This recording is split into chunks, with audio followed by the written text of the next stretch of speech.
What's going on, guys? Shadowmains here, and today we're going to talk about the final Monster Hunter World Iceborne Dev Diary that was delivered to us today by Capcom. And I can honestly say I've never been as excited about an update as I've been about this one. So over the past 2 years, Capcom has done nothing but deliver hype update after hype update. But today, I personally feel that Capcom finally out-hyped their own hype by revealing a monster that they themselves admitted wasn't even supposed to be in the game. And that monster is Fatalis. So before we get into talking about what this final major update is going to bring, let's take a look at the Fatalis trailer and relive the hype. Okay, we're going right into it. I like that. Hunters, your attention. Who is this? Hold up, who is that? What we're up against isn't a monster. It's actually history. Weapons from its last stand are still on site. We knew the stakes and battled hard, but were ultimately outmatched. It's the commission. They're finally here. We'll buy I'm getting actual goosebumps from this. Hang on. No way. It's Fatalis! They've done it! Oh my god. Yes!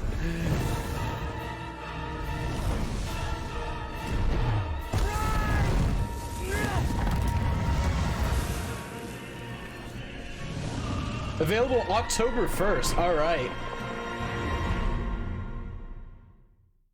So as you've just seen, the final update with Fatalis will be coming out on October 1st, 2020, which is about a month from the release of this video. So far, we know nothing about how this fight is going to work, but what we do know is that the location of this fight is going to take place in Castle Strayed.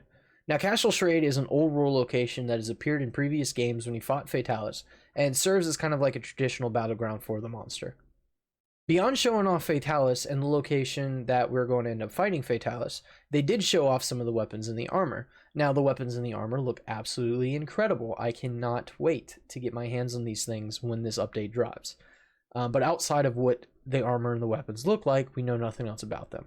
They purposely kept this all very secretive when it came to like what the armor skills were going to be, what the armor set bonuses were going to be, and they really only hinted about skills having skill caps and Fatalis being at the top of the ecosystem. So my theory is that the armor will not only drain your health like the Saphia Latrion armors do, but will also allow you to break certain skill caps, though I've seen a ton of other speculation about what they could have meant as well. So we'll just have to speculate heavily for the next month until we can finally see it all firsthand come October 1st. Finally, they did reveal the Fatalis Palico armor, and honestly, I have absolutely never needed something so badly. This thing is so adorable, and every time I see it, it just brings me nothing but joy. So I can't wait for this. This has definitely been a highlight. So moving on, we were also introduced to a new character called the General. So right now we don't know anything else about him other than that he is basically a pretty important part of the guild. He is leading the operation against Fatalis, and he has come to the research commission to ask for their help in that operation against Fatalis. So I'm honestly going to be interested to like learn how big his role actually is and to basically learn more about him when this update does drop. But beyond the General, they also hinted that the Excitable A-lister will also have some backstory reveal touching on his past as the Ace Cadet from Monster Hunter 4 Ultimate. They didn't give us any much more than that, but to be honest with you, I'm always down for more Monster Hunter lore, so learning anything about, you know, the Excitable A-lister, the Ace Cadet, is going to be like super exciting. So I can't wait for that personally. As with Dev Diaries from the past, today's Dev Diary showed us some of the system updates that will be coming with the title update. The first major system update is going to be a new skill called Clutch Claw Boost, which is basically a skill that makes your Clutch Claw stronger. So using an example that they provided, where Sword and Shield would need to do 2 attacks, 1 attack to get a Slinger ammo, the second attack to get Tenderizer on a part and to weaken that part. Having the Clutch Claw Boost skill will only allow you to have to do 1 attack, which will give you both the ammo and tenderize the monster part. So it doesn't come off as anything majorly game-changing, but it does seem like it could be super useful if you have the space. The other major update is that the Master Rank Layered Armor will finally be coming to the game, and all of the Layered Armor is going to be unlocked. My inner fashion is super happy for this, and I can't wait to make a ton of fashion sets that are just going to look amazing, while my armor is just the ugliest looking thing, but the most useful looking thing ever it could be. One more thing that they did decide to sneak in at the very end, though, was that AT Volcana is going to be dropping sometime in the fall. We don't currently have like a more specific date for this, but I'd imagine it's going to be about a month or so after Fatalis' release. So we also don't know what the armor is going to look like or anything like that. But given past AT fights, I'm expecting this one to be pretty fun, pretty difficult, and I don't know, have some pretty decent stuff. So like they do with every update, they're going to be dropping more pendants, more room decors, and more monster figures that you can do to like your room, put pendants on your weapons, etc., etc. And you're going to be able to purchase those on whatever your platform of choice is. You're going to be able to purchase that from their store. Now, I'm not going to go into any depth from this. You can kind of see some, like from some of the B-roll here, that you can kind of see some of the stuff they're showing. But when this drops, I will be doing a more in-depth video. So come October 1st, October 2nd, if you want to see a more in-depth video of the pendants, room decors, the stuff that you can purchase basically, come back here, check it out. And that video is 100% going to be coming. Finally, we got a first look at the new fall festival, which is going to be called the Fun Fright Fest. Honestly, it looks incredible. But like all festivals before this, we'll be getting new festival armor, new festival layered armor, new handler outfit, which I personally love so much, a new gathering hub look, which looks incredible, and a new adorable Poogie outfit, which is probably the most important thing that drops in every festival, is how your Poogie is going to look. They also talked a little bit about an event that is currently going on right now known as the Fest Rush. So like they did with the anniversary of World, the anniversary of Iceborne will have a month-long festival season that started on August 21st and will end on September 30th.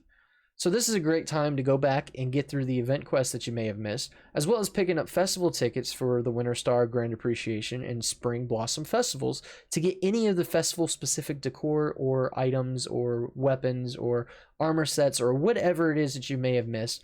This is a good time to get it.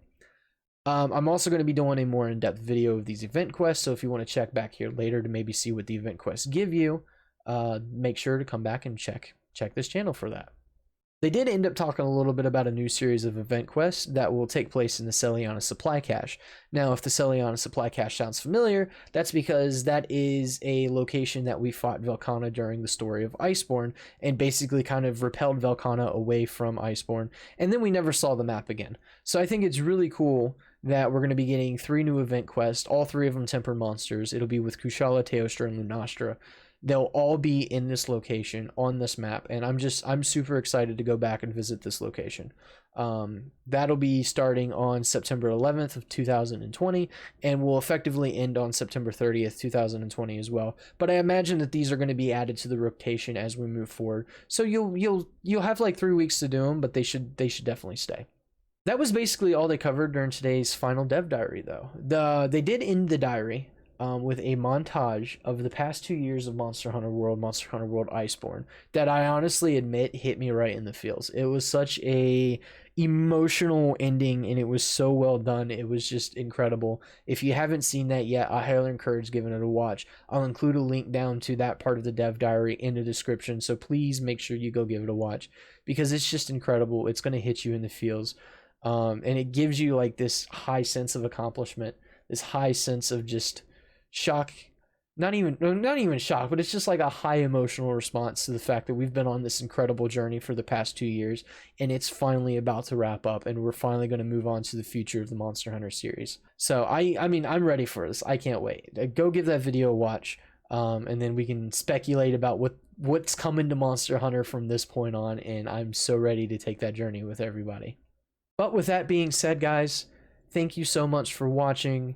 Make sure you hit that like button. Make sure you hit that sub button. And I'll see you in the next video. Happy hunting, everyone. Stay safe. Catch you later. And I have to say, it looks amazing. And for Palicos, that looks incredible. Yes! Well, it's like a full Fatalis. And on top oh my god, that, I want it. Its weapon is a hunter. When sheathed, you can see him going for a kitty-back ride. Players really need to see this I want for it. themselves. I think everyone is interested in hearing what